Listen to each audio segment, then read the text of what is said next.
ओम नमो भगवते वासुदेवाय। ओम नमो भगवते वासुदेवाय। ओम नमो भगवते वासुदेवाय। ओम नमो भगवते वासुदेवाय। ओम नमो भगवते वासुदेवाय। ओम नमो भगवते वासुदेवाय। हरे कृष्ण। आपण श्री रामकथा चे वाचन करत आहोत. जे वाल्मिकी ऋषीने जे रामायण लिहिलं त्यामधून इतर दुसरे रामायण पण आहेत. दक्षिण भारतामध्ये पण एक कंब रामायण आहे. नंतर तुलसीदासजीचं पण एक रामायण आहे, रामचरितमानस. पण सर्वांचा आधार म्हणा किंवा मूळ रामायण हे वाल्मिकीजींचंच रामायण आहे. तर आपण रामायणामध्ये काय बघितलं की वाल्मिकी ऋषी त्यांच्या आश्रमात असताना एकदा नारद मुनी येतात. मग वाल्मिकी ऋषी म्हणतात की बरेच गुण सांगतात की जसं दयावान, धैर्यवान, शौर्यवान, वीर्यवान असा कोणी व्यक्ती यावेळेस पृथ्वीवरती आहे का? तर मग त्याला उत्तर म्हणून नारद मुनी म्हणतात, हो आहे. ते श्रीराम आहेत. आणि मग नारद मुनी श्रीरामांच्या वेगवेगळ्या गुणांचं आणि रामकथा संक्षिप्त स्वरूपात सांगतात. मग हे सांगून झाल्यावरती नारद मुनी गेले आणि त्यानंतर मग एक प्रसंग घडतो. वाल्मिकी ऋषी त्यांच्या शिष्यासोबत स्नान करण्यासाठी नदीवरती जात होते. त्या नदीचं नाव आठवतं कोणाला?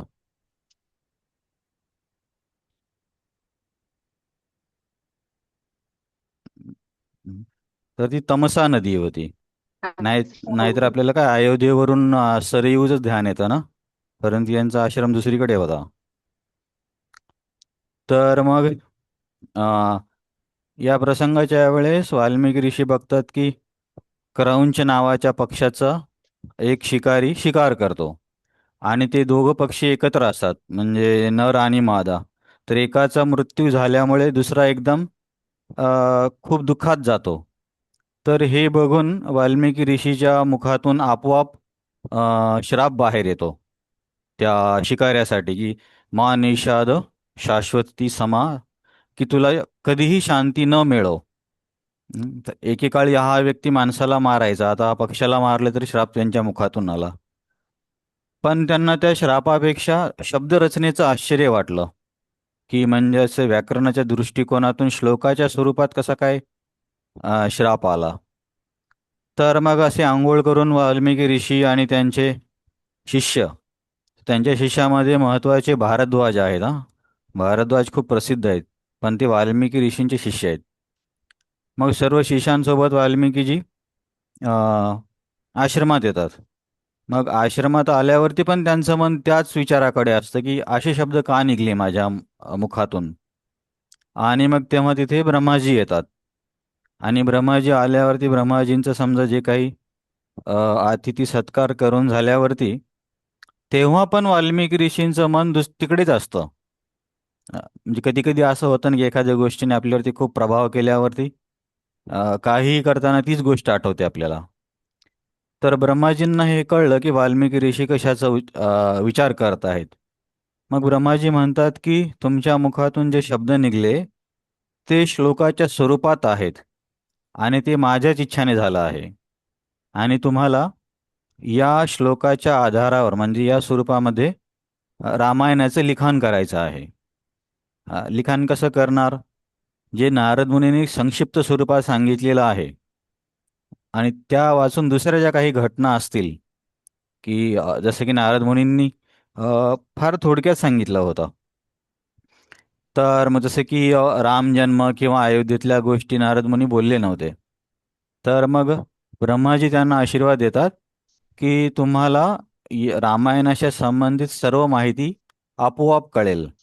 म्हणजे ज्या गोष्टी बाह्य बोललेल्या आहेत किंवा ज्या गोष्टी मनामध्ये आहेत, म्हणजे राक्षसांच्या गोष्टी सुद्धा तुम्हाला समजतील की काय काय घडलं ते. तर मग असे म्हणून ब्रह्माजी गेले आणि वाल्मिकी ऋषींनी मग आपल्या आश्रमामध्ये रामायणाचं लिखाण करायला सुरुवात केली. मग हे रामायण लिहून झालं. तर रामायणामध्ये एकूण किती श्लोक आहेत आठवतं तुम्हाला?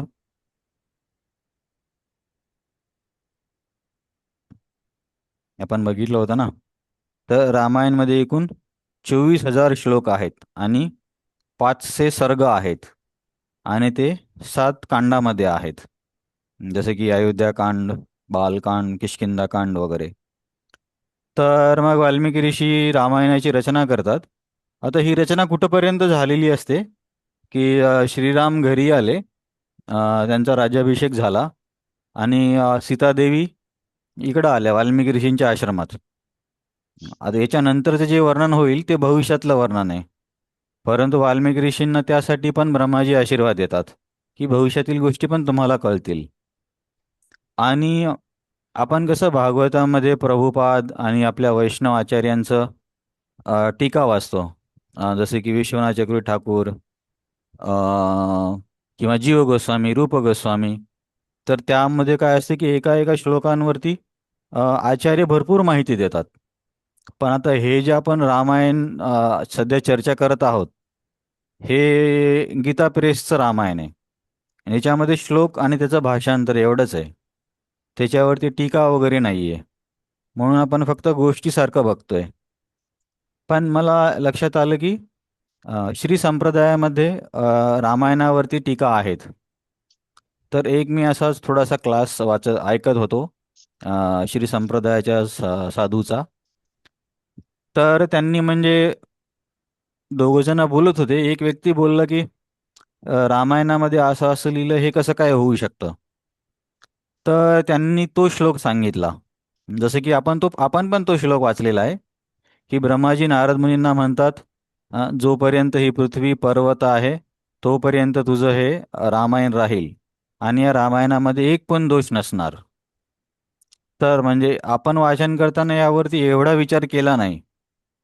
पण ते त्या श्लोकाचा संदर्भ घेऊन समजावून सांगत होते की वाल्मिकी रामायणामध्ये काहीही चूक नाही. आता आपल्याला कसं भागवतमचे बरेचसे श्लोक आपल्याला पटकन आठवतात. अरे भक्ती कशी काय सर्वश्रेष्ठ, मग आपण सवय पुंसाम परो धर्म म्हणणार. असे जे काही वेगवेगळे आपण संदर्भ देतो. पण रामायणाचा काही आपण एवढा डीप अभ्यास करत नाहीये. म्हणून बऱ्याचशा गोष्टी आपल्या सुटतात. पण याच्यात खूप महत्त्वाचे महत्त्वाचे श्लोक आहेत. आपण एक एक श्लोक हळूहळू वाचन केलं तर मग जास्तच वेळ लागून जाईल. त्यामुळे आपण सुरुवातीला फक्त कथा बघूया. त्याबरोबर मी हे पण ऐकलं होतं, रामो राजीव लोचना. जेव्हा विश्वामित्र येतात ना श्रीरामांना घेऊन जायला, तर त्या चर्चेमध्ये दशरथ महाराज म्हणतात माझा राम राजीव लोचन आहे. आता राजीव लोचन म्हणजे, राजीव म्हणजे कमळ, आणि राजीव लोचन म्हणजे ज्यांचे कमळासारखे डोळे आहेत. म्हणजे हे तर बऱ्याच ठिकाणी आपण बघितलं ना. अंबुजाक्ष, पंकजाक्ष, आणि कमलाक्ष, हे सर्व सारखे शब्द आहेत. पण तिथे श्री संप्रदायाचे आचार्य सांगतात की इथे दशरथ महाराज राजीव लोचन का बोलले? कारण ते विश्वामित्र मुनींना सांगू इच्छित होते की जसं राजीव म्हणजे कमळ आहे, ते सूर्योदयासोबत उगवतं म्हणजे ते फूल फुलतं आणि संध्याकाळ झाल्यावरती परत ते कमळाचं फूल बंद होतं. तर यावरून ते सांगत होते की माझा राम पण असाच आहे. हं. की मी त्यांचं अजून पण श्रीरामांना लहान मुलासारखेच दशरथ महाराज प्रेम करत होते. दशरथ महाराज बोलले की माझा राम सूर्यदेवासोबत त्याचे डोळे उघडतात आणि सूर्यास्ताच्या वेळी तो झोपी जातो. तर तो कमळासारखा आहे. म्हणजे असं म्हणता येईल की तो एक बालक आहे किंवा आणखीन खूप परिपक्व नाही आहे. तर तुम्ही त्याला घेऊन जाऊ नका. तर त्या एका शब्दाचा बराच अर्थ श्री संप्रदायातले आचार्य सांगतात. पण आपल्याकडे त्याच्या टीका नाही आहेत. मला एक टीका मिळाली, ती इंग्लिशमध्ये आहे. परंतु म्हणजे श्री संप्रदायाच्या आचार्यांच्या ज्या टीका आहेत ना, त्या तमिळ भाषेत आहेत. हां, तमिळमध्ये आहेत. बाकी भाषेत नाही आहेत. संस्कृतमध्ये पण असतील, पण त्याचं भाषांतर कोणी केलं नाही. जसं प्रभुपादांनी कसं भागवतांचं वगैरे इंग्लिशमध्ये केलं, तसं त्यांचं केलं नाही. म्हणून रामायणाच्या पटकन अशी टीका वगैरे मिळत नाही. मग आता वाल्मिकीजींनी ब्रह्माजीच्या आशीर्वादावरून रामायणाची रचना केली. परंतु तर हे रामायण जनसामान्यामध्ये पोहोचवायचं होतं. तर त्यासाठी त्यांना योग्य व्यक्ती पाहिजे होती. तर मग तेव्हा लव आणि कुशला बघून वाल्मिकी ऋषींना कळतं की हे दोघं एकदम पात्र आहेत. कारण यांची स्मृती मेधावी आहे, आचरण खूप विनयशील आहे आणि कंठ खूप मधुर आहे. म्हणून वाल्मिकी ऋषी त्या दोघांना रामायण सांगतात किंवा शिकवतात. आणि ते दोघं भाऊ पण एवढे परिपक्व होते की पूर्ण रामायण त्यांनी कंठस्थ केलं. आणि मग जेव्हा पण वाल्मिकी ऋषीच्या आश्रमामध्ये साधू संत यायचे, तर हे दोघं भाऊ म्हणजे साधू संतांच्या आनंदासाठी रामायणाचं गायन करायचे. आणि असं तिथे सांगितलं की अशा पद्धतीने गायन करायचे की त्या साधू संतांना वाटायचं की ह्या गोष्टी आपल्या डोळ्यासमोर घडतायत. तर काही प्रसंगामध्ये समजा त्यांच्या डोळ्याला खूप अश्रू यायचे. तुम्हाला कदाचित आठवत असेल, असंच एका राजासोबत व्हायचं. खूप प्रसिद्ध राजे होते.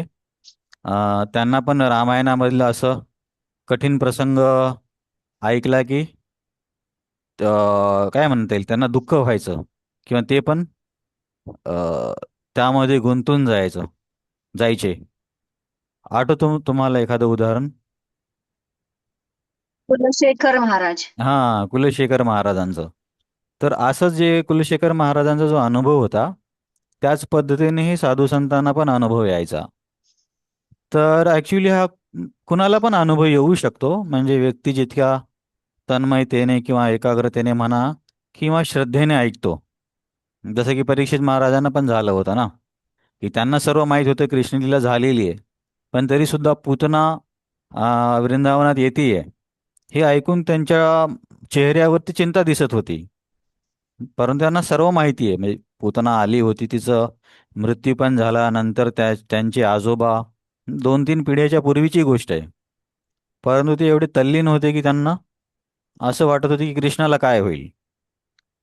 तर असा हा भावाचा विषय आहे. तर साधू संत खूप प्रसन्न व्हायचे या दोघा भावांच्या रामायण गानाने. आणि वेगवेगळ्या साधू संतांनी मग त्यांना काही भेट दिल्या. आता साधू संत काय भेट देणार? समजा कोणी कमंडलू दिलं, कोणी कुशा गवताची चटाई दिली, कोणी तो दंड दिला, कोणी जानवं दिलं, कोणी मृगचर्म दिलं. अशा वेगवेगळ्या गोष्टी दोघांना बऱ्याचशा साधू संतांनी दिल्या. मग हे दोघं भाऊ आता अयोध्येमध्ये रस्त्यावरती रामायणाचं गान करत असायचे. तर एका वेळी श्रीराम ते ऐकतात आणि त्यांना ते दोघं जण आणि त्यांचं ते सांगण्याची पद्धत आणि तो विषय खूप आकर्षित करतो. मग आता इथे कोणी प्रश्न विचारले गेले, श्रीरामाला कसं काय कळलं नाही की ते माझे मुलं आहेत? ती वेगळी गोष्ट आहे. तसा जर विचार केला तर मग श्रीरामांना हे पण माहीत होते की सीता श्रीलंकेमध्ये आहे, लंकेमध्ये आहे. मग ते शोध घेण्याला काय अर्थ आहे? तर तर्क आणि भाव थोड्या वेगळ्या गोष्टी आहेत. तसा तर्क लावला तर मग कशाला काहीच अर्थ राहत नाही. जसं की हिरण्यकशिपूला मारायला भगवंताने येण्याची काय गरज आहे? त्यांच्या इच्छेनेच मरू शकतात. पण सर्वात असं जर झालं तर मग भगवंतांच्या लीला कशा होतील? आणि भगवंतांच्या लीला नाही झाल्या तर आपण कशाचं वाचन करणार? आणि आपल्याला वाचायला आणि ऐकायला नाही मिळालं तर आपलं त्यांच्याबद्दल भाव किंवा प्रेम कसं निर्माण होणार? तर खरं पाहता ह्या लीला सर्वात जास्त फायदा आपलाच करतात. कारण त्यामुळे आपलं मन त्या लीलामध्ये जातं आणि भगवंतांबद्दल भाव तयार होतो. म्हणून असे जे तर्काचे प्रश्न असतात की हे असं का केलं, ते तसं का झालं, आता त्याला तर्काला उत्तर नाही देता येत, कारण ह्या भावाच्या गोष्टी आहेत. जसं की तुम्ही केरला फाईल्समध्ये ऐकलं असेल, बघितलं नसलं तरी, की श्रीरामांनी वानरांची का मदत घेतली? तो जर एवढा देवता होता तर वानरांची काय गरज होती? आता हा तर्काचा प्रश्न आहे. त्यांना खरंच वानराची गरज नाहीये. पण वैष्णव आणि साधू संत जाणतात की या वानरांची मदत घेण्यामध्ये कुठल्या कुठल्या प्रकारच्या लीला झाल्या, त्याच्यामध्ये काय काय शिकायला मिळतं, हनुमानजीचं चारित्र्य. तर हे किती महत्त्वाच्या घटना आहेत. तसं तर्काने बोललं तर मग काही तो भाव राहत नाही तर्कामध्ये. अ, मग श्रीराम काय करतात, ते दोघा भावांना घेऊन आपल्या राजवाड्यात जातात. आणि राजवाड्यात गेल्यावरती, राजवाडा म्हणजे राजमहालामध्ये, आणि त्यांच्या भावांना आणि मंत्र्यांना सांगतात की अरे हे दोघं भाऊ खूप छान काहीतरी गान करतात, तर तुम्ही सर्वजण बसा. म्हणजे मी पण बसणार आहे आणि तुम्ही पण बसा, आणि आपण सर्वजण एकत्र हे जे गान करत आहेत त्याला ऐकूया. तर तिथे पण काही भक्त किंवा काही आचार्य, आणि मी राधा गोविंद महाराजांच्या क्लासमध्ये ऐकलं होतं की राधा गोविंद महाराज म्हटले की श्रीराम पण कथेला बसले आणि त्यांनी आपल्या भावांना पण बसवलं. तसंच जेव्हा सूत गोस्वामी श्रीमद भागवतम सांगत होते, तेव्हा वेगवेगळे साधू संत खूप दूरदूरून आले होते. तर महाराज बोलले की जर श्रवणाची संधी अशी आली असेल, तर फक्त आपल्या आश्रमात बसून राहायचं आणि त्या ठिकाणी जायचं नाही, तर मग त्याचा उपयोग काय? तर कदाचित महाराज काही आश्रमाबद्दल बोलत असतील की जिथे लोक श्रवणासाठी जात नाहीत. असं म्हणतात ना, संत मिलन को जाइए, पग पग पग पग कोटी यज्ञ धरे, असा एक श्लोक आहे की बाबा संतांच्या साधूंच्या भेटीसाठी जाणांनी काही लाज नाही वाटली पाहिजे. तर ते जाताना एक एक पाऊल चाललं म्हणजे यज्ञ करण्यासारखं आहे. तर अशी संधी सोडली नाही पाहिजे. तर मग आता हे सर्व श्रवण करायला बसले आणि दोघा भावांना सांगितले की तुम्ही आता सुरुवात करा. तर सुरुवात करण्यापूर्वीच लव आणि कुश म्हणतात की तुम्ही दोषदृष्टीचा त्याग करून हे श्रवण करा. आपण दोषदृष्टीला हे म्हणू शकतो की आपण सध्या जसं तर्काचा विचार केला ना, हे चूक आहे, हे बरोबर आहे, ती दोषदृष्टी आहे. तर त्यांनी सुरुवातीला सांगितलं की दोषदृष्टीचा त्याग करा, आणि आम्ही सुरुवातीपासून ते अंतापर्यंत पूर्ण सांगणार आहोत.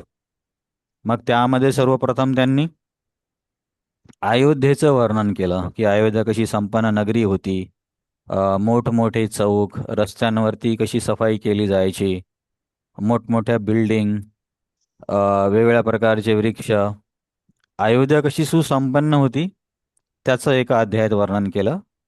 नंतर अयोध्येमधली प्रजा कशी होती त्याचं वर्णन केलं.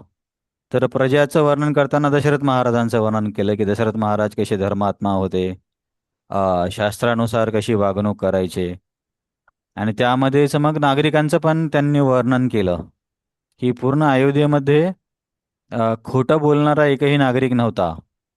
त्यानंतर प्रत्येकजण दानशूर होता आणि काम आणि क्रोधाने कुणीही प्रभावित नव्हतं.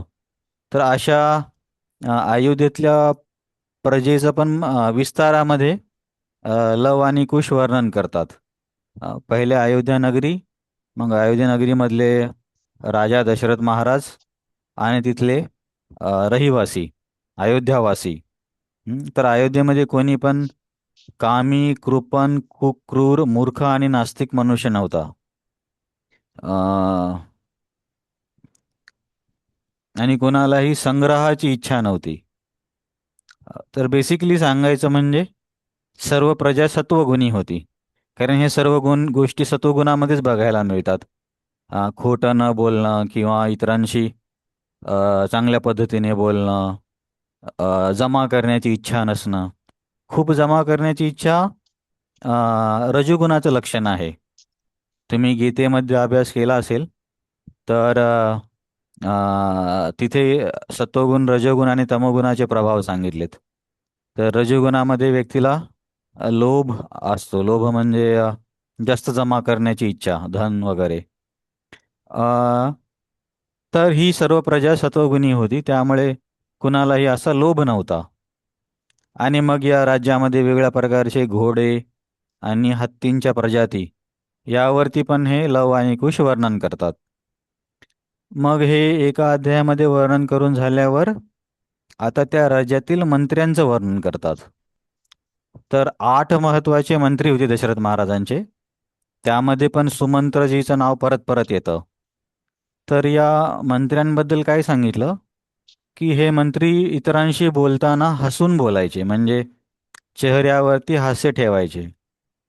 म्हणजे याचा अर्थ काय होतो की समजा एखाद्या नागरिकाला मंत्र्याकडून काही गरज आहे किंवा मदत पाहिजे, त्यावेळेस जर मंत्री समजा चेहऱ्यावरती कंटाळपणा करून त्याच्याकडे बघेल, तर त्या व्यक्तीला सांगण्याची इच्छाच होणार नाही.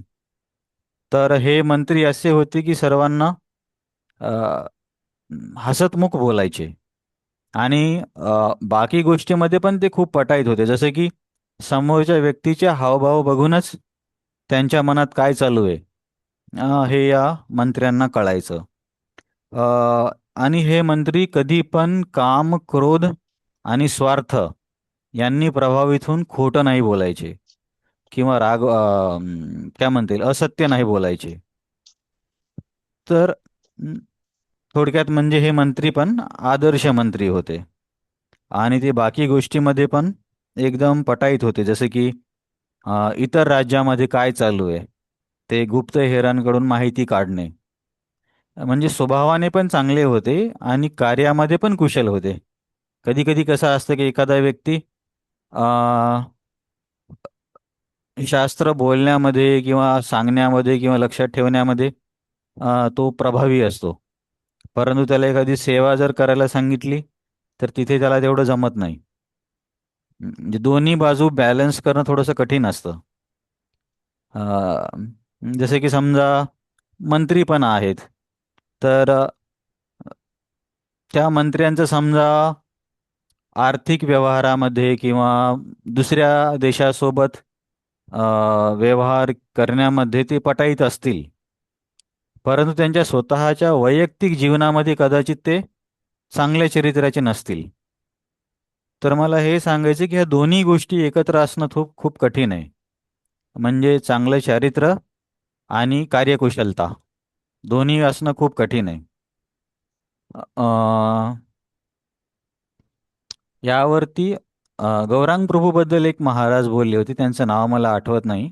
मी स्वतः तो क्लास ऐकला होता की गौरांग प्रभू अशी व्यक्ती आहे की ते अ, शास्त्र म्हणजे भागवत कथा करण्यामध्ये आणि सेवा व्यवस्थापन करण्यामध्ये दोन्ही क्षेत्रात ते निपुण आहेत.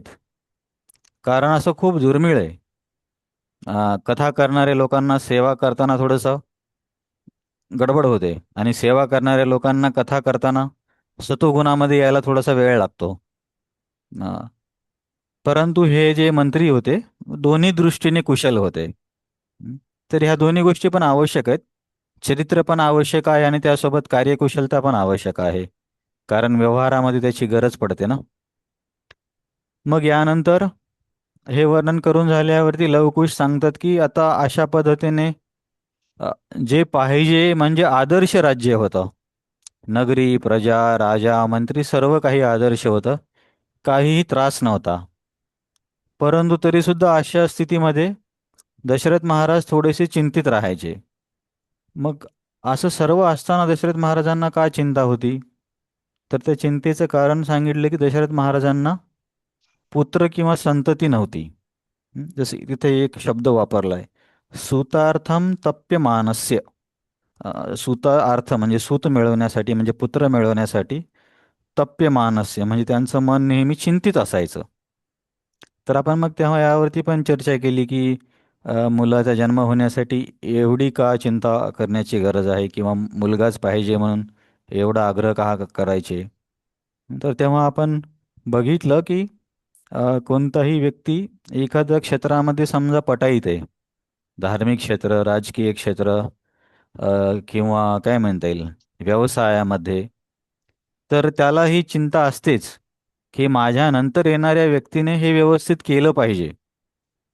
समजा एखाद्या व्यक्तीने खूप मोठा बिझनेस उभा केला, पण पुढच्या पिढीला शिकवलं नाही की चारित्र्य किंवा इच्छांवरती कसं नियंत्रण करायचं आणि कसा बिझनेस करायचा. तर एवढा मोठा एम्पायर ते लोक काय म्हणता येईल 50 वर्षात जमा केलेली सगळं 5 वर्षात बर्बाद करू शकतात. जसं की आपण अनिल अंबानीच्या उदाहरणामध्ये बघू शकतो की त्यांना पण मुकेश अंबानी एवढंच भाग मिळाला होता. परंतु आता अनिल अंबानी कुठे आहे आणि मुकेश अंबानी कुठे आहे? तर इथे महत्वाची गोष्ट काय लिगसी म्हणतात त्याला, लिगसी किंवा वारसा. तर हे प्रत्येक क्षेत्रामध्ये हे निर्माण करणं आवश्यक आहे. समजा आता आपण भक्तीमध्ये आहोत, तर जी नवीन येणारी पिढी आहे त्या पिढीला पण घडवणं, त्यांना पण चांगल्या प्रकारे नेतृत्व करता येणं, किंवा काय म्हणता येईल, हरिनामाबद्दल रुची असणं, ह्या गोष्टी निर्माण कराव्या लागतील. नाहीतर एवढी मोठी संस्था लगेच कोलॅप्स होऊ शकते. आता याच्यामध्ये उदाहरण आहे, पण दोष दृष्टीने नाही सांगत, पण एक उदाहरण म्हणून सांगतोय की श्रील प्रभुपादांचे गुरु भक्तिसिद्धांत सरस्वती ठाकूर हे स्वतः विष्णूचे किरण होते. रे ऑफ विष्णू म्हणून त्यांना म्हटलं जायचं. म्हणजे ते होते. तर त्यांनी किती कष्टाने पूर्ण भारतभर कृष्ण भक्तीचा प्रचार केला आणि बऱ्याच मठांची स्थापना केली. परंतु त्यांच्यानंतर अ, त्यांची इच्छा होती की असं एक मंडळ निर्माण करायचं की जे समोर प्रचार बघेल. परंतु ते होऊ नाही शकलं आणि सरस्वती ठाकूरांच्या मृत्यूनंतर त्यांच्या शिष्यामध्ये वाद व्हायला लागला की आता ते म्हणतात ना, गादीवर कोण बसणार. आणि जे शिष्य म्हणजे एकदम संस्कृत पंडित होते, असे शिष्य भांडणं करायला लागले. आणि या भांडणामध्ये बरेच वर्ष कोर्टमध्ये केस चालल्या. आणि शिष्यांनी काय केलं की त्या मठामधल्या ज्या काही मार्बल असेल किंवा काही ज्या शोभेच्या वस्तू असतील त्या विकून त्यांनी केस लढल्या. म्हणजे सरस्वती ठाकूरांनी किती कष्टाने एवढं सर्व बनवलं होतं, मग त्याचा काय उपयोग झाला? सर्व नष्ट झालं आणि सर्व प्रचार थंडावला. सरस्वती ठाकूरांच्या नंतर प्रचार म्हणजे नगण्यच होता, कुणी प्रचार करत नव्हतं. सगळेजण आपापल्या मठात राहायचे. आताही इस्कॉन सोडून बाकी एवढं प्रभावी कोणी करत नाही, पण सध्या आहे, प्रेरणा घेतली आहे. तर हे होऊ नये म्हणून प्रभुपादांनी काय केलं, जीबीसीची स्थापना केली. तुम्ही जीबीसी तुम्ही कधी ऐकलं असेल.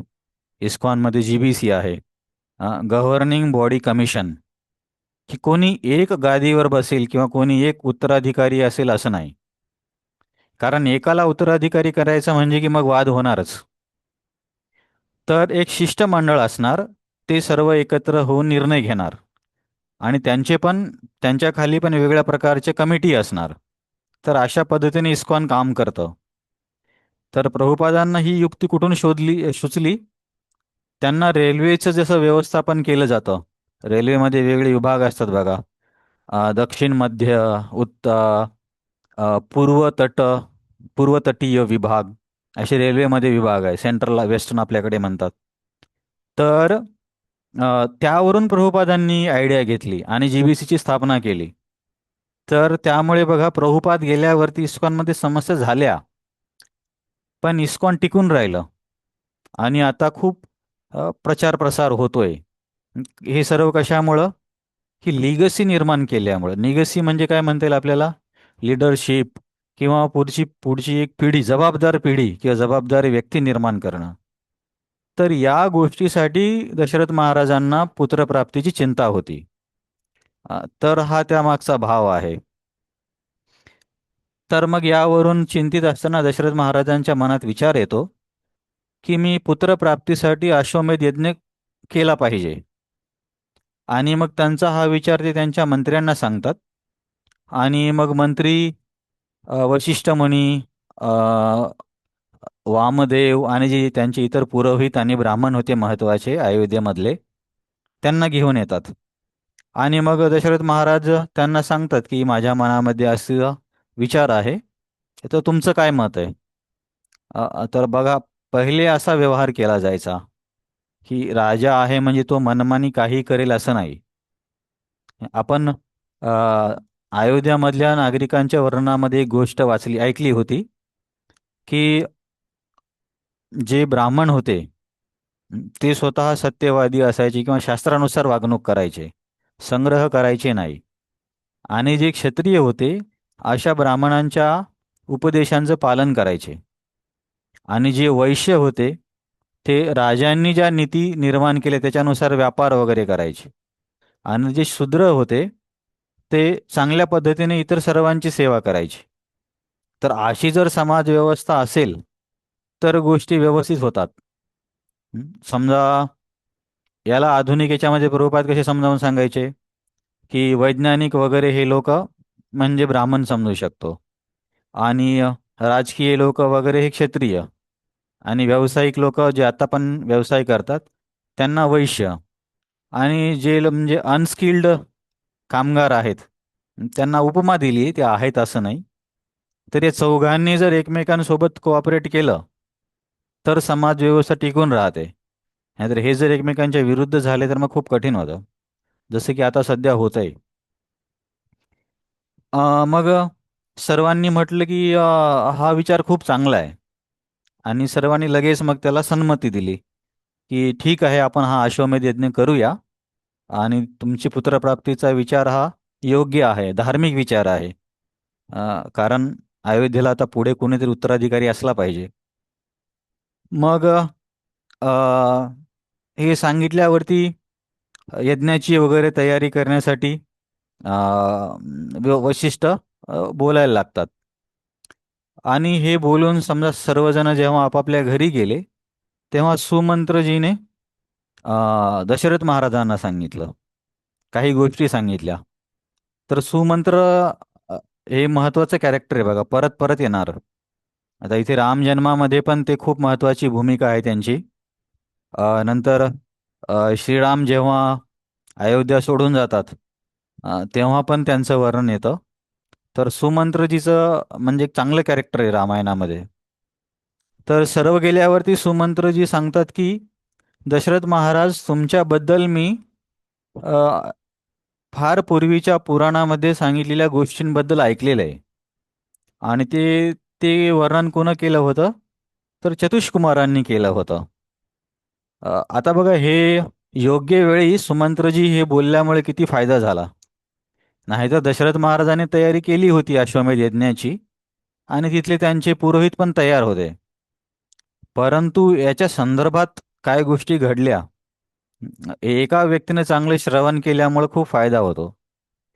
तर मग सुमंत्र सांगतात की फार पूर्वीची गोष्ट आहे.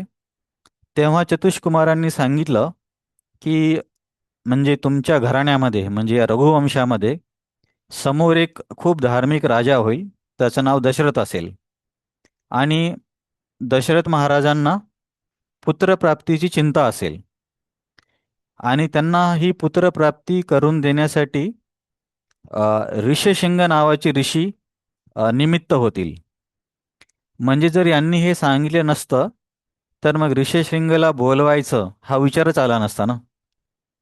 तर सुमंत्र असे सांगतात की असं वर्णन केलेलं आहे, आणि तुम्हाला 4 मुलांची प्राप्ती पण होणार आहे, आणि त्याच्यासाठी तुम्हाला ऋष्यशृंग ऋषींना घेऊन यावं लागेल. आ, असं बोलल्यावरती दशरथ महाराज खूप प्रसन्न होतात की म्हणजे आता एक उपाय पण मिळाला ना. मग दशरथ महाराज त्यांना म्हणतात की मला याच्याबद्दल तुम्ही अ, अजून काही गोष्टी सांगा, काय काय घडलं ते. मग त्यामध्ये आपण ते वर्णन ऐकलं की रोमपाद महाराजांचं राज्य होतं, परंतु त्यांच्या चुकीमुळे तिथे दुष्काळ पडला. मग त्यासाठी अ, असं सुचवलं की जर ऋष्यशृंग या नगरीमध्ये आले तर इथे पाऊस पडेल. मग युक्ती करून ऋष्यशृंगजीला अ, अंगदेशामध्ये बोलावलं जातं किंवा घेऊन येतात. तर ते आल्याबरोबर तिथे पाऊस होतो. मग रोमपाद महाराज ऋषीकडून मुनीकडून आशीर्वाद घेतात की तुमचा आणि तुमच्या वडिलांचा माझ्यावरती क्रोध होऊ नये, कारण ऑलरेडी साधूंच्या क्रोधामुळे हा दुष्काळ पडला होता, दानातला एक हिरा चोरून घेतल्यामुळे. तर परत जर या साधूंनी दुसऱ्यांनी श्राप दिला तर खूप प्रॉब्लेम झाला असता. तर म्हणून आधीच रोमपाद महाराज ऋषिशृंगी कडून अ, अशा प्रकारे वर मागून घेतात. हम्म. आणि मग रोमपाद महाराज ऋषशृंगीचं, त्यांचं नाव थोडंसं बोलायला कठीण आहे, ऋषशृंग जी मुनींचं लग्न आपल्या मुलीसोबत करतात. त्या मुलीचं नाव होतं शांता. आता शांता ही अ, मुलगी आहे दशरथ महाराजांची. परंतु दशरथ महाराज आणि रोमपाद महाराज खूप जवळचे मित्र होते. आणि रोमपाद महाराजांना पण काही अपत्य नव्हतं त्यावेळेस. तर त्यांनी दशरथ महाराजांना विनंती केली की मला शांता दत्तक म्हणून द्या. तर दशरथ महाराज शांताला रोमपाद महाराजांना देतात. आणि आता त्याच शांताचं लग्न ऋष्यशृंग ऋषीसोबत होतं. मग आता ही सर्व गोष्ट सांगितल्यावरती सुमंत्र बोलल्यावरती मग दशरथ महाराज आपल्या सर्व परिवारासोबत आता ऋष्यशृंग ऋषीला आणायला चाललेत. आता हा आहे 11वा अध्याय. तर आणायला जाताना कोण कोण जातं तर दशरथ महाराज, त्यांच्या पत्नी, मंत्री आणि काही महत्त्वाचे त्यांचे पुरोहित जसे की वशिष्ठ ऋषी वगैरे. तर ते प्रवास करत करत असं वर्णन आहे की मार्गातून काही नद्या आणि काही जंगलांना पार करत रोमपाद महाराजांच्या राज्यामध्ये येतात. त्यांचं राज्य कोणतं होतं? अंगदेश. तर दशरथ महाराज इथे आल्यावरती मग रोमपाद महाराज तर त्यांचे मित्र होते. तर मग जे काही आदर आतिथ्य आहे ते केलं जातं. आणि दशरथ महाराज इथे आल्याबरोबर आपली मागणी करत नाहीत. तुम्ही भागवतामध्ये पण बघितलं असेल की कुणाला पण काही विचारायचं असलं की लगेच त्याला आल्याबरोबर विचारत नाहीत. जसे की जेव्हा विदुर आले होते तेव्हा युधिष्ठिर महाराजांनी पटकन विचारलं नाही काय काय झालं म्हणून. तर आधी त्यांची म्हणजे भोजनाची व्यवस्था, नंतर आरामाची व्यवस्था, आणि त्यानंतर मग त्यांनी विचारायला सुरुवात केली. तसे दशरथ महाराज पण गेल्याबरोबर म्हणत नाहीत की मला ऋषशृंग द्या म्हणून. तशी म्हणजे काय म्हणतात, तशी बोलण्याची पद्धत पण योग्य नाहीये. तर दशरथ महाराज आपल्या मित्राच्या घरी रोमपाद महाराजांच्या घरी काही दिवस राहतात. काही दिवस म्हणजे असं वर्णन आहे की एक आठवडाभर रोमपाद महाराज रोमपाद महाराजांच्या महलामध्ये किंवा राज्यामध्ये दशरथ महाराज राहतात. आणि मग त्यानंतर एका दिवशी दशरथ महाराज रोमपाद महाराजांना विनंती करतात की जी तुमची मुलगी आहे, आता हा म्हणजे शब्द बघा, तुमची मुलगी तिच्या पतीसोबत माझ्या नगरीमध्ये म्हणजे त्यांना येण्याची परवानगी द्या. तसं बघायला गेलं तर मुलगी दशरथ महाराजांचीच आहे. परंतु दशरथ महाराज काय म्हणतात, शांता तव सुता. तव म्हणजे तुझी आणि सुता म्हणजे मुलगी. शांता तव सुता राजन सहभर्ता विशांपते. हे राजा, तुमच्या शांता ही तुमची जी मुलगी आहे, सहभर्ता, तिला भर्ता म्हणजे पती, तिला तिच्या पतीसोबत अ, अयोध्येमध्ये येण्याची तुम्ही परवानगी द्या. आणि का परवानगी द्या? मदीयम नगरम यातू कार्यम ही महद्युतम. कारण माझ्या नगरामध्ये खूप मोठं कार्य करायचं आहे. तर त्यासाठी यांना येणं खूप महत्त्वाचं आहे. तर दशरथ महाराज अशी विनंती करतात रोमपाद महाराजांना. म्हणजे ते किती बोलण्याची पद्धत किती शालीन आहे. आपल्या सध्याकडे काय मित्र म्हणजे काहीतरी शिव्या देऊनच बोलायचं, त्याला मित्र मानलं जातं. पण ते काय म्हणतील, तमोगुणी मैत्री आहे. तर दशरथ महाराज स्वतःची मुलगी असून सुद्धा म्हणतात तुमची मुलगी, आणि त्यांना पाठवाल का? तर ही शालीनता आहे.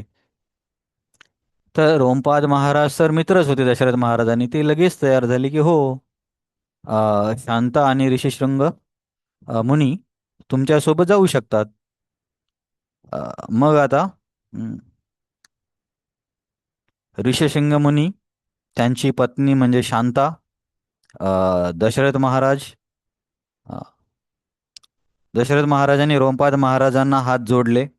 आलिंगन म्हणजे आपल्याकडे हे म्हणतात ना, काय म्हणतात त्याला, गळाभेट केली दशरथ महाराजांनी आणि रोमपाद महाराजांनी. आणि मग ते सर्वजण आता परत अयोध्येकडे निघाले. आता अयोध्येकडे निघाल्यावरती दशरथ म्हणजे कोणत्या पण राजाकडे काय असतात की काही जलद गतीने प्रवास करणारे पण लोक असतात किंवा सैनिक असतात.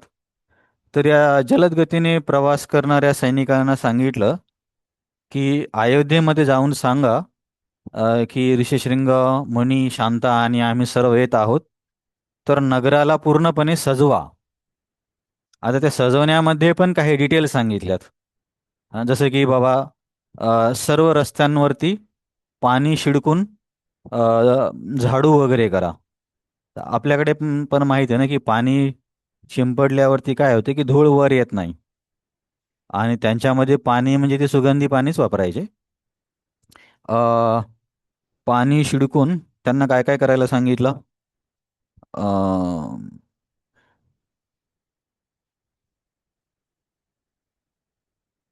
नगरीला सजवा, सगळीकडे धुपाचा सुगंध असला पाहिजे. सगळ्या मोठमोठ्या चौरस्त्यांना पण पाणीचा शिडकाव करून त्याला स्वच्छता करा. आणि नगरीमध्ये सगळीकडे पताका आणि ध्वज लावा.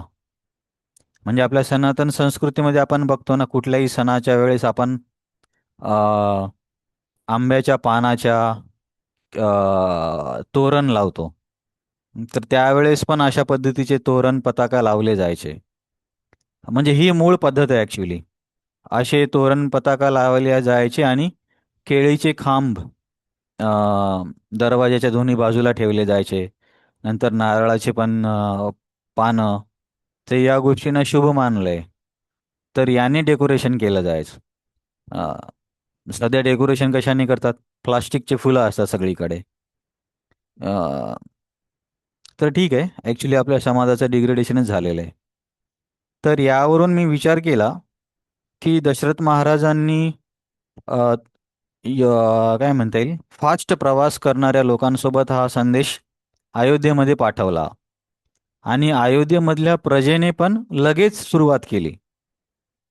की लगेच अरे आपले राजे येणार आहेत आणि अशा पद्धतीने नगराला सजवायचं आहे.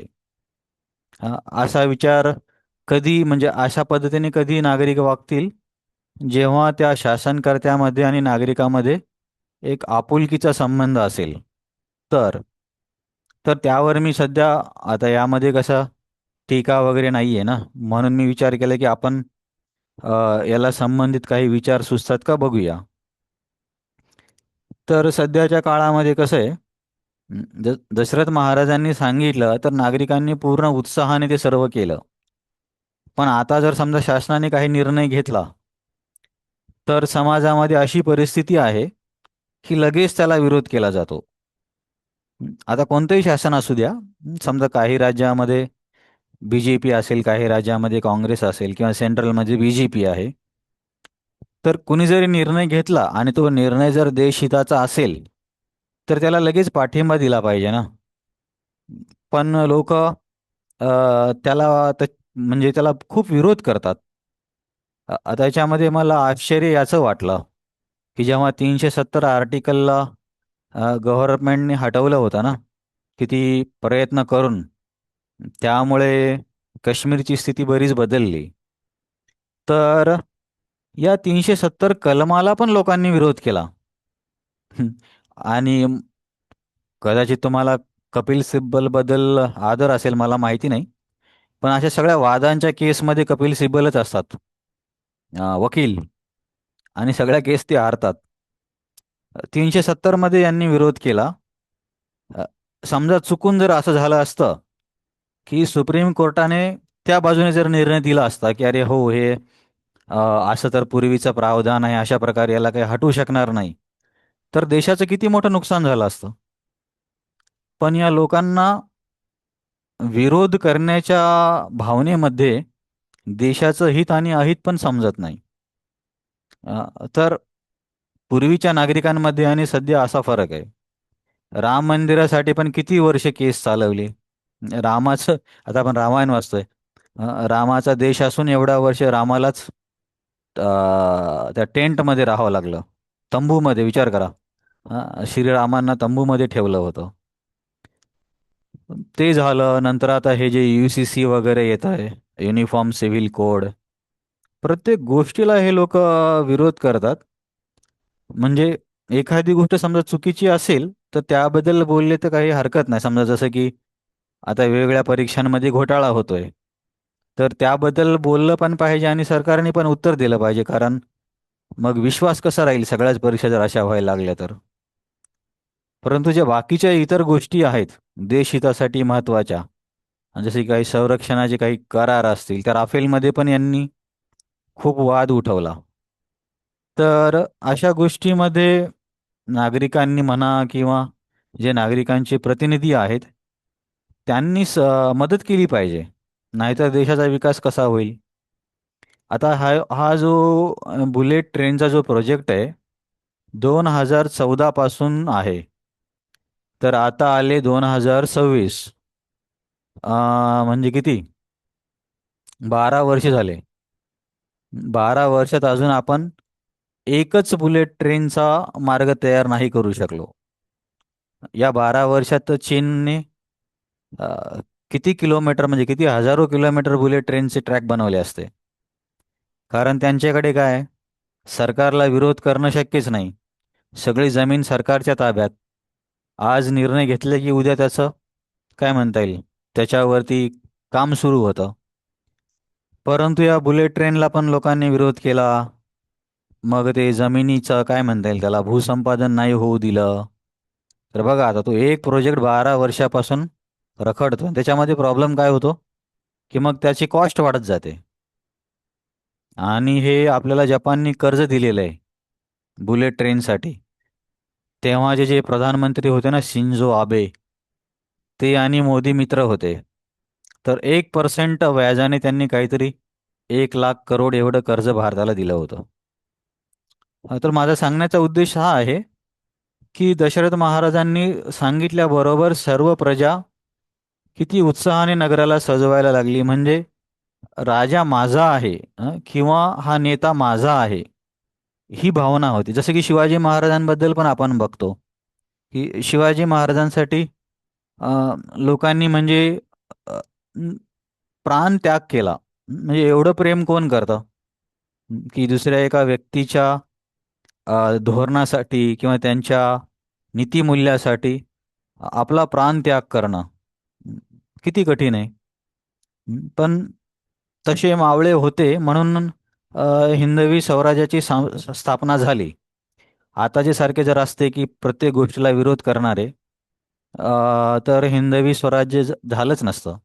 त्याच्यामध्ये पण आपण बघितले की काही फितूर होते, त्यामुळे नुकसान झालं. कम्प्लिटली असे अयोध्येसारखे असते तर मग मग वेगळं चित्र असतं भारताचं. अ, पण कलियुगानुसार काही गडबड तर लोक असणारच ना. अ, तर मग अशा पद्धतीने या सर्व नागरिकांनी अयोध्या नगरीला सजवलं. मग ऋषशृंग मुनी आणि त्यांची पत्नी शांता, या दोघांना समोर केलं. आता इथे पण शिष्टाचार आपल्याला बघायला मिळेल समोर. हे समोर होते आणि त्यांच्या मागे दशरथ महाराज आणि त्यांचे सैन्य किंवा त्यांचे पुरोहित वगैरे. आणि अशा प्रकारे त्यांनी अयोध्या नगरीमध्ये प्रवेश केला. आणि प्रवेश केल्याबरोबर अ, तिथल्या नागरिकांनी म्हणा किंवा त्यांच्या जे इतर वादक जे हे असतात ना, वाद्य वाजवणारे लोक, तर त्यांनी शंख दुंदुभी वाजवून त्यांचा सत्कार केला. पूर्वी कसं असायचं की भागवतामध्ये पण आहे की मोठी व्यक्ती येत असेल तर वैदिक वाद्य वाजवले जायचे. आणि त्यावरून कारण हे जे वाद्य आहेत, शंख, वीणा, दुंदुभी, हे सर्व सत्वगुणी वाद्य आहेत. आणि त्या वाद्यामध्ये एखाद्याच व्यक्तीचं हे केलं जायचं, काय म्हणतात, आमंत्रण केलं जायचं. पण आता लोक काय करतात, आमंत्रण सोडून द्या. दुर्गा मंडप, गणपती मंडपमध्ये पण दुसरेच गाणे चालू असतात. म्हणजे समाजाचं आपल्या किती पतन पतन म्हणता येईल किंवा नुकसान म्हणता येईल. आणि आपण पण काय बघू शकतो, आपल्याला पण काही जास्त बोलता येत नाही. कारण अशा पद्धतीने विचार करणारे लोक कुठे आहेत. सगळे तर रजोगुण आणि तमोगुणाने प्रभावित आहेत. तर त्यामुळे सगळं वाद्य, सजावटीचे प्रकार सगळे बदलून तमोगुणी आणि रजोगुणी झाले. जसे की तुम्हाला मी एक उदाहरण देतो. पूर्वी समजा विवाहासाठी जो मुलगा यायचा, तर त्याच्यासमोर असे चांगले वाद्य वाजवली जायचे. आणि त्यांच्या स्तरानुसार कुणी हत्तीवर किंवा घोड्यावरती त्यांची मिरवणूक असायची. तर सर्व वातावरण किती सत्वगुणी असायचं, की वाद्य पण सत्वगुणामध्ये आहेत, नृत्य पण सत्वगुणामध्ये होतंय, आणि आजूबाजूची सजावटीमध्ये काय असणार? केळीचे पानं किंवा खांब किंवा आंब्याच्या पानाची तोरणं, सगळीकडे रांगोळी काढलेल्या. तर हे हे वातावरण किती सत्वगुणी असायचं. पण आता विवाहामध्ये काय होतं? हं, की एक तर ती मिरवणूक घोड्यावरती काही काही जण काढतात म्हणा, पण बहुतांश लोक गाडीमध्ये काढतात. तो बरं, ते ठीक आहे, आता गाडीमध्ये काढले तर कदाचित अ, काय म्हणते, तशी सोय नसेल म्हणून गाडीमध्ये काढत असतील. पण त्यांच्या समोर हे लोक जे असतात ते कोणत्या गुणामध्ये असतात? अ, त्या वराच्या किंवा नवरदेवाच्या समोर नृत्य करणारे जे लोक असतात, ते कोणत्या गुणामध्ये असतात? तुम्हाला काय वाटतं?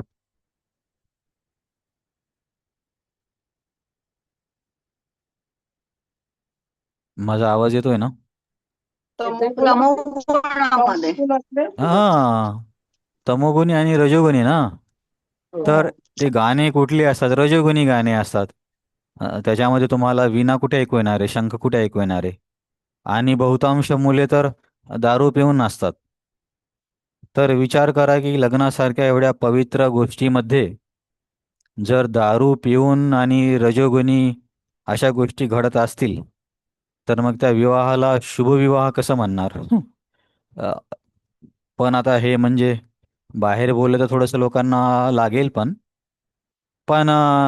शास्त्रीयदृष्ट्या तो शुभविवाह नाही आहे, कारण ती पद्धत नाही आहे. तर मग अशा पद्धतीने दशरथ महाराज, ऋषशृंग मुनी, शांता हे अयोध्येमध्ये परत आले. मग आता अयोध्येमध्ये आल्यावरती अ, काही दिवस तिथे ऋषशृंग शांता राहत होती. तर मग परत एकदा दशरथ महाराजांनी आपला प्रस्ताव सांगितला, की माझी इच्छा आहे की पुत्रप्राप्तीसाठी अश्वमेध यज्ञ करावा. आणि आता इथे पण एक महत्त्वाचा शिष्टाचार सांगितलेला आहे, की दशरथ महाराज अ, यांना जे ऋषिशृंग आहेत त्यांना मस्तक झुकवून प्रणाम करतात. ततः प्रणम्य शिरसा तम विप्रम देववर्णिनम यज्ञाय वरम वरयामास संतानार्थम कुलस्य च. आता हे ततः प्रणम्य, प्रणम्य म्हणजे नमस्कार. शिरसा म्हणजे डोकं, डोकं ठेवून नमस्कार. आता नात्याच्या दृष्टिकोनातून ऋषिशृंग दशरथ महाराजांचे कोण आहेत? हा, जावई. जावई आहेत. जावई. जावई आहेत. तर जावयाला कोणी पाया पडतं का? पडत नाहीत ना. तर याच्याशी संबंधित, परंतु इथेच हे कळतं संस्कृती किंवा शालीनता. कारण ऋषशृंग जरी जावई असले, तरी ते खूप महान संत होते. आणि त्यांना आता इथं जावई म्हणून बघणं म्हणजे त्यांना कमी समजल्यासारखं झालं असतं. आता अशीच घटना एक भागवतममध्ये आहे, याच्या एकदम विरुद्ध. मग तुम्हाला विरोधाभास कळून येईल की दक्ष आणि शंकरजी. दक्ष महाराज. दक्षांचं ना. शंकर, हो शंकर. हां, ते दक्ष यज्ञाचंच उदाहरण आहे, चौथ्या स्कंदामध्ये येतं. की दक्ष पण एकदा यज्ञ करतात, आणि त्या दक्ष प्रजापती आहे तर मोठी व्यक्ती आहे. तर ब्रह्माजी वगैरे सर्व देवता तिथे येतात. आणि त्या सभेमध्ये दक्ष जेव्हा प्रवेश करतात, तेव्हा सर्व देवता उठून उभे राहतात, कारण हा व्यक्ती प्रभावशाली होता. आणि तिथे असं वर्णन आहे की दक्ष जेव्हा सभेमध्ये आले, असं वाटत होते की सूर्य उगवला आहे. म्हणजे दक्ष एवढे प्रभावी आणि तेजस्वी होते. मग सर्व तिथली मंडळी उठून उभी राहिली, कारण आपल्याकडे प्रथा आहे ना, उठून उभं राहून आपण म्हणजे मान देतो आपल्यापेक्षा मोठी व्यक्ती आली तर. परंतु तिथे दोन लोक उभे नाही राहिले. एक म्हणजे ब्रह्माजी आणि दुसरे महादेव. आता ब्रह्माजी उभे न राहणं दशरथ दक्षाला काही वाटलं नाही, कारण ब्रह्माजी त्याचे वडील आहेत. हे मानसपुत्र आहेत ना दशरथ, दक्ष वगैरे, दक्ष, कश्यप, अ, अगस्त्य, पुलाह, नारद, ब्रह्माजींचे. परंतु महादेव का उभे नाही राहिले म्हणून दक्षाला इतका जास्त राग येतो की तो म्हणजे पूर्ण आपल्या बोलण्यावरचा ताबा सोडून काहीच्या काही बोलायला लागतो. म्हणजे तो तो म्हणतो की अ, याचे डोळे, या माकडासारखे डोळे असणाऱ्या माणसाला मी माझी हरिणासारखी डोळे असणारी मुलगी दिली. याला काही शिष्टाचार आहे का? हा कुठे कुणासोबत राहतो? अंगावरती व्यवस्थित कपडे पण आहेत का? हा स्मशानामध्ये जातो. याच्या सोबतचे पार्षद कोण आहेत? भूत पिशाच आहेत. एवढं सर्व बोलून महादेवांचा खूप अपमान करतो दक्ष. तर का अपमान करतो? की दक्ष इथे विचार करतो की माझी मुलगी म्हणजे सती, हं, अ, सतीचा, पार्वतीच्या पूर्वी सती देवी पत्नी होती. त्याच नंतर जन्म घेतात असं वर्णन आहे. तर माझी मुलगी सती मी यांना दिली म्हणजे मी सासरा आहे आणि महादेव हे माझे जावई आहेत. तर या दृष्टिकोनातून तो विचार करत होता की जावयाने उठून उभं राहिलं पाहिजे. पण त्याला हे कळलं नाही की महादेव जरी या देवाणघेवाणमध्ये जावई आहेत, परंतु त्यांची स्थिती काय आहे? ते शिवतत्व आहेत. ते सर्व जीवांपेक्षा श्रेष्ठ आहेत. परंतु या व्यक्तीला ते नाही समजलं. आणि मग असं बोलून मग नंतर जर तुम्ही वाचलं असेल, खूप सारा विध्वंस झाला. तोडफोड दोन्ही साईडची झाली. आणि मग वीरभद्र निर्माण करून सर्वांना महादेवांनी मारलं आणि दक्षाचं डोकं कापून टाकलं. नंतर चूक सुधारण्यासाठी गेल्यावरती महादेवांनी सांगितले की ठीक आहे, सगळ्यांना मी व्यवस्था करून देईल, पण 100% पहिल्यासारखं होणार नाही. आता कधी कधी काय होतं समजा, आपल्या चेहऱ्यावरती वगैरे जखम झाली आणि आपण सर्जरी करायला गेलो, तर डॉक्टर काय म्हणतील की आम्ही कमीत कमी व्रण दिसतील अशी सर्जरी करू शकतो, पण 100% पूर्ववत करू शकत नाही. तसेच महादेव बोलले. आणि म्हणून काय केलं, दक्षाला शेळीचं डोकं लावलं, बोकडाचं डोकं लावलं होतं. आता ती खूप मोठी विस्तृत कथा आहे, पण इथे आपण काय बघतोय की दशरथ महाराजांच्या वागण्यामध्ये आणि दक्षाच्या वागण्यामध्ये किती उलटा फरक आहे. उलटा फरक म्हणजे एकदम विरुद्ध आहेत. दशरथ महाराज आपल्या जावयाला डायरेक्ट मस्तक झुकून प्रणाम करतायत. का? कारण ते त्यांना जावई समजण्यापेक्षा एक श्रेष्ठ प्रगत आत्मा, एक साधू म्हणून या दृष्टिकोनातून त्यांच्याकडे बघत आहेत.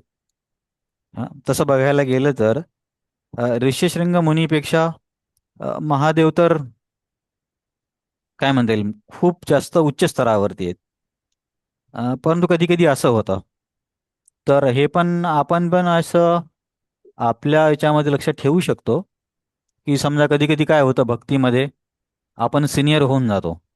सिनियर म्हणजे कुणाला म्हणतात, समजा कोणी 10 वर्ष 15 वर्ष, त्याला सिनियर म्हणायला लागतात. आणि समजा कोणी एखादी व्यक्ती 2-3 वर्षां म्हणजे 2-3 वर्षच होऊन इस्कॉनमध्ये झाले, परंतु त्यांची भक्तीच्या प्रभावाने वगैरे त्यांनी खूप प्रगती केली.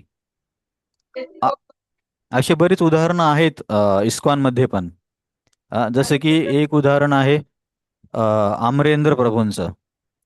तर अमरेंद्र प्रभू जर बघायला गेले तर वयाने खूप लहान आहेत, म्हणजे 30 पेक्षा पण कमी त्यांचं वय आहे. परंतु त्यांचं शास्त्रांचं नॉलेज किती डीप आहे. गौरांग दर्शन प्रभू सांगत होते, त्यांच्या घरी म्हणजे ते US मध्ये राहतात, पूर्ण घर पुस्तकाने भरलेलं आहे म्हणे. घरामध्ये दुसऱ्या काही वस्तू म्हणजे फारच कमी, आणि पूर्ण घर पुस्तकांनी भरलेलं आहे. तर त्यांचे क्लास ऐकताना वगैरे लगेच कळतं की बाबा ही व्यक्ती असं अभ्यास करून डोक्यात घुसवून बोलणारी नाहीये. ही काहीतरी व्यक्ती म्हणजे दैवी आशीर्वाद असल्याशिवाय असं कोणी बोलू नाही शकत. तर मग आता समजा त्यावेळेस आपण जरी सिनियर असले तर आपलं कर्तव्य आहे की बाबा त्या व्यक्तीला सन्मान दिला पाहिजे. जसं की हरिपार्षद प्रभूबद्दल पण दामोदर प्रभूंनी एकदा सांगितलं होतं. तुम्हाला माहिती आहे की नाही मला माहीत नाही, हरिपार्षद प्रभू इस्कॉनमधले संस्कृत तज्ज्ञ आहेत. संस्कृत तज्ज्ञ होणं म्हणजे काय म्हणता येईल, खूप कठीण काम आहे. त्यांना पाणिनी व्याकरण वगैरे सर्व काही येतं. अ, आणि हे हरिपार्षद प्रभू जीबीसीला शास्त्रावर सल्ला देणाऱ्या कमिटीमध्ये आहेत. आपण चर्चा केली ना, प्रभुपादांनी जीबीसी गेली, मग त्याच्या अंतर्गत वेगवेगळ्या कमिटी आहेत. जसे की गोरक्षा कमिटी, विग्रह स्थापना कमिटी, नंतर मग हे शास्त्रार्थ कमिटी किंवा शास्त्राबद्दल सल्ला देण्यासाठी, त्यामध्ये हरिपार्षद प्रभू आहेत. तर त्यांचं मी तुम्हाला एक हे सांगतो, म्हणजे बॅकग्राऊंड सांगतो. तर हरिपार्षद प्रभू मुंबईला इंजिनिअरिंग शिकत होते. आणि ते इंजिनिअरिंग शिकत असताना बलदेव प्रभूंच्या बेसमध्ये राहत होते. नवी मुंबईमध्ये ती बेस आहे, मला तिचं नाव पण आता आठवत नाही. भांडीरवन नाही, नवी मुंबईमध्ये खारघर तिकडच्या भागात आहे. काय त्या बेसचं नाव आहे. हां, तर तिथे हरिपार्षद प्रभू म्हणजे तेव्हा जे काही स्टुडंट होते, तर ते राहायचे. आणि दामोदर प्रभू पण त्या बेसमध्ये होते. तर मग तिथे दामोदर प्रभूंचं समजा शिक्षण झालं, मग त्यांनी आश्रम जॉईन केलं. आणि बऱ्याच वर्षानंतर एकदा त्यांनी बघितले की अ, एक व्यक्ती आली आणि त्यांना बघून सगळे मोठे मोठे लोक उठून उभे राहिले. मग दामोदर प्रभूंनी बघितलं, अरे हे तर हरिपार्षद आहे. त्यांना मग आधीची आठवण झाली की ते बेसमध्ये होते तेव्हा किती सिंपल होते, म्हणजे असं तेव्हा वाटलं नाही की ही व्यक्ती इतकी प्रगत असेल. परंतु आता दामोदर प्रभू काय चांगले मोठे मोठे लोक पण हरिपार्षद प्रभूंना खूप सन्मान देतात. तर चर्चेचा उद्देश तो आहे. एक तर दशरथ महाराजांबद्दल प्रजेचं कसं प्रेम होतं, त्यावरून आपण पण भावनिक होण्यापेक्षा जी गोष्ट राष्ट्रहितासाठी चांगली आहे, तिला सपोर्ट केला पाहिजे. अ, आणि किती विरोध करताची तर चर्चा आपण केली. नंतर आता दशरथ महाराजांनी इच्छा प्रकट केली की मला अश्वमेध यज्ञ करायचा आहे. पण त्यामध्ये त्यांनी जावई आहे म्हणून त्याला आदेश दिला नाही, परंतु तो एक श्रेष्ठ साधू आहे असं समजून त्यांना मस्तक खाली टेकवून नमस्कार केला. मग आपण त्यामध्ये दक्ष आणि दशरथ महाराजाच्या यांच्यामधला एकदम विरोधाभास बघितला. आणि ते आपण आपल्या जीवनामध्ये कसं लागू करता येऊ शकतं ते पण बघितलं. कारण काय होतं, आपण इस्कॉनमध्ये राहिले तर आपोआप काही वर्षांनी लोक आपल्याला सिनियर बोलायला लागतात. हे सिनियर डिहोटी, सिनियर डिहोटी. परंतु सिनियर डिहोटी कोणी फक्त वर्षांनी होत नाही. तेवढी आध्यात्मिक प्रगती पण झाली पाहिजे ना. पण जर आध्यात्मिक प्रगती नाही झाली तर समस्या होऊ शकतात. म्हणून फक्त आपण वर्षाने सिनियर झालो आणि आपल्यापेक्षा कोणी नवीन असलं, पण जर ती व्यक्ती खरंच प्रगत असेल तर मनाभावातून सन्मान दिला पाहिजे. आणि इथे पण सांगितले, कुंती महाराणीच्या प्रार्थनेमध्ये पण आहे की जर एखाद्या व्यक्तीची अशी चांगली भक्ती बघून आपण आनंदित झालो आणि त्यांना सन्मान केला, तर त्यांच्या भक्तीचं फळ पण आपल्याला मिळतं. असं आहे भागवतामध्ये कुंती महाराणींच्या प्रार्थनामध्ये. तर मनोभावाने आदर दिला पाहिजे. पण काय होतं, म्हणजे असं हे एकदमच जे नवीन आले लोक खूप प्रगत असतात ना, ते थोडासा आपला पण इगो असतो. अरे हे तर एवढी छोटासा मुलगा आहे. पण हे इथे दशरथ महाराजांच्या उदाहरणावरून शिकण्यासारखं आहे. मग दशरथ महाराजांनी आपली विनंती सांगितली की माझी इच्छा आहे की अ, पुत्रप्राप्तीसाठी म्हणण्यापेक्षा वंश परंपरेची रक्षा करण्यासाठी, हा, संतानार्थम कुलस्य च, कुलाच्या रक्षणासाठी मला संतान पाहिजे किंवा पुत्र पाहिजे, त्यासाठी मला हा यज्ञ करायचा आहे. तर तुमचं काय म्हणणं आहे. ऋषी शृंगमुनीला दशरथ महाराज म्हणतायत. आता त्यांना घेऊनच याच्यासाठी आले होते. समजा तुम्ही एखाद्या डॉक्टरला घरी उपचारासाठी घेऊन आले आणि त्यांना म्हटले की आता हा पेशंट आहे, तुमचं काय म्हणणं आहे, उपचार केला पाहिजे का. आता उपचारासाठीच घेऊन आले ना. एवढी कहाणी ऐकली, सगळ्या गोष्टीसाठी कशासाठी गेले होते की ऋषीशृंग मुनी यज्ञ करतील तेव्हाच पुत्र होणार आहे. पण तरी सुद्धा शिष्टाचार दशरथ महाराजांचा.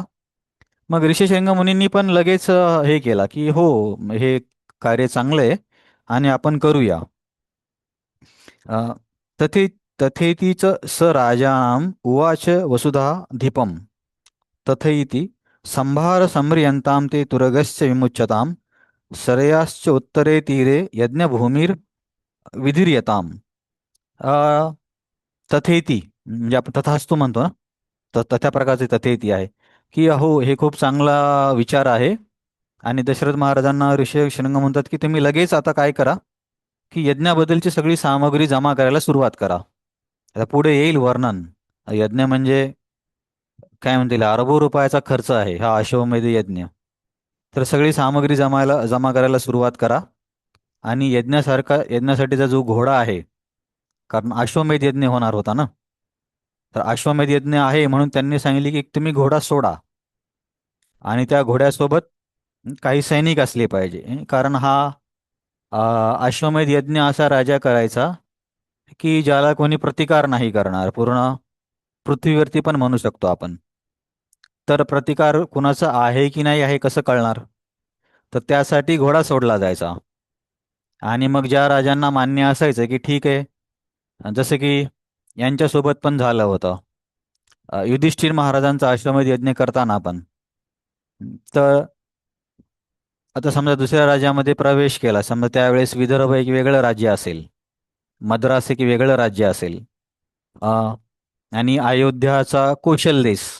तर कौशल देशमधून तो घोडा चालत चालत विदर्भामध्ये आला आणि विदर्भाच्या राजाला जर मान्य असेल की दशरथ महाराजांचं शासन आम्ही मान्य करतो आणि आम्ही त्यांचे काय म्हणता येईल त्याला गटबंधनामध्ये आहोत, तर मग ते मान्य करणार आणि त्या घोड्याला त्यांच्यासोबत काही दान पण देणार.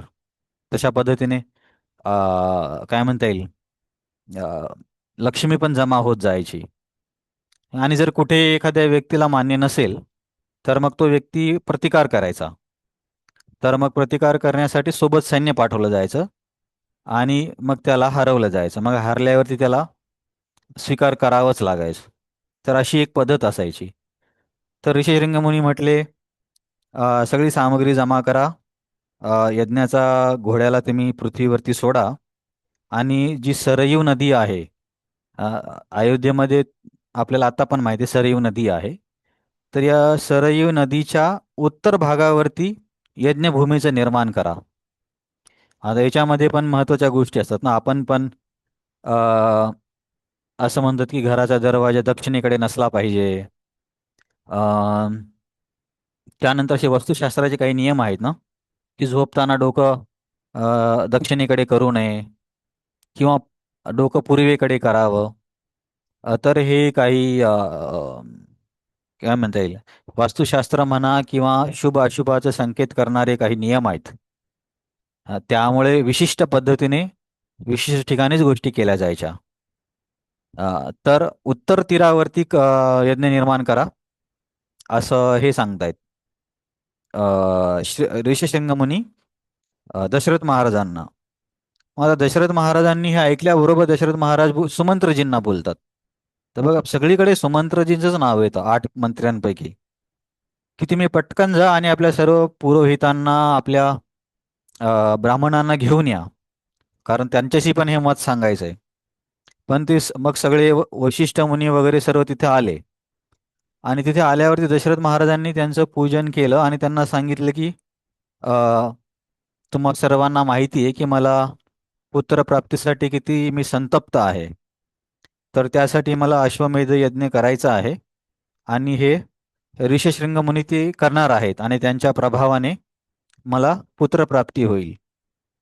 तर इथे म्हणजे मी थोडा विचार केला, तर राजाचे राजगुरू होते वशिष्ठ आणि ऋषीशृंग काय राजगुरू नव्हते.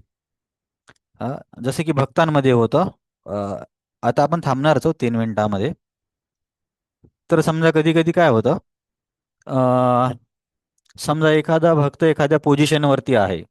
आता समजा माझ्याकडे इथे मेडिकलची सेवा आहे, पण बाहेरून एखादा डॉक्टर आणला आणि त्याला माझ्यापेक्षा चांगली माहिती आहे. आणि दुसऱ्या प्रभूजींनी सांगितलं की अ, हा माझी इच्छा आहे की माझा उपचार आणि सर्व काही याने बघावं आणि त्यांना जी काही हवी असेल ती मदत तू दे. तर मग माझं काम काय आहे की ते जे औषधं सांगतील, आता त्यांचं वय माझ्यापेक्षा लहान जरी असो काहीही असो, आता समजा मी 38 वर्षाचा आहे आणि MD होऊन आलेला मुलगा 30-28 वर्षाचा पण असू शकतो. मग त्यांनी जे जे सांगितलं ते मी करायला पाहिजे. पण बऱ्याचदा काय होतं भक्तांमध्ये पण इगोमध्ये येतो की अरे मी एवढ्या वर्षापासून या डिपार्टमेंटमध्ये आहे आणि हा आता मागचा आलेला माणूस त्याला माझ्या डोक्यावर बसवतात. असं खूप ठिकाणी होतं. अ, तर इथे वशिष्ठ मुनी पण बोलू शकले असते, अरे मी तुझा राजगुरू आहे आणि तुझाच नाही तो पूर्ण घराण्याचा आहे. वशिष्ठ म्हणजे रघुवंशाचे राजगुरू होते आणि तू मला विसरून या नवीन माणसाला यज्ञ करून घेतोय. परंतु इथेच खऱ्या प्रगत भक्ताचं किंवा साधूचं लक्षण असतं, ते बोलल्या बोलल्या म्हणजे विचार करून नाही, तर एकदम नैसर्गिकपणे वशिष्ठ मुनी बोलले, साधू साधू. आता आपल्याकडे समजा काही मतदान घ्यायचं, आपण येस येस म्हणतात ना मीटिंगमध्ये, हा येस येस किंवा हात वर करतात. तर काय म्हणता येईल, साधू संतांमध्ये किंवा आपल्या धर्मामध्ये येस येस ऐवजी साधू साधू म्हणण्याची प्रथा आहे. साधू साधू म्हणजे हो हो असं मान्यता आहे. तर वशिष्ठ मुनी लगेच बोलले की साधू साधू, आणि ही खूप चांगली गोष्ट आहे आणि आपण हे करूया. आता याच्या समोर आपण बघणार आहोत की या यज्ञाची तयारी कशी होते आणि त्यासाठी काय काय करावं लागतं, आणि मग त्याच्यानंतर श्रीरामांचा जन्म वगैरे कसा होतो ते आपण बघणार आहोत. तर आता आपण 12व्या अध्यायापर्यंत आलोत. मागच्या वेळेस काय मी इकडचं तिकडं झाला होता ना, म्हणून आता एक एक सलग करून टाकलं. तर तुम्हाला काही प्रश्न असेल तर सांगा, कारण तुम्हाला पण आता महाभारत पुरंच्या क्लासला जायचं ना. नसेल तर आपण थांबूया. अ, हे Xiaomi 2460 कोण आहेत?